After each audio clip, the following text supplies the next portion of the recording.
গ্রামের বাজারের কোণে একা ঘুরে বেড়াতো এক ছোট্ট ক্ষুধার্ত বিড়াল। সারাদিন তার পেটে কিছুই পড়েনি। অবশেষে ক্ষুধা সহ্য করতে না পেরে সে একটা মাছ চুরি করে নেয়, কিন্তু মালিক দেখে ফেলেই। রাগে মালিক তাকে তাড়া করে। ভয়ে দৌড়াতে দৌড়াতে ক্লান্ত হয়ে পড়ে ছোট্ট বিড়ালটি। ক্ষুধা আর ক্লান্তিতে সে রাস্তায় পড়ে থাকে, চোখে শুধু অসহায় কান্না।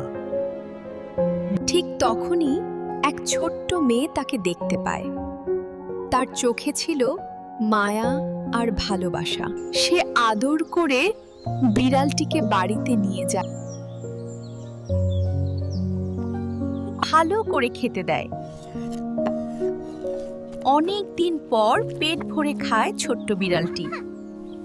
এক সময়ের ক্ষুধার্ত সেই বিড়াল এখন ভালোবাসায় ভরা এক নতুন পরিবারের সদস্য। ভালোবাসাই বদলে দেয় জীবন।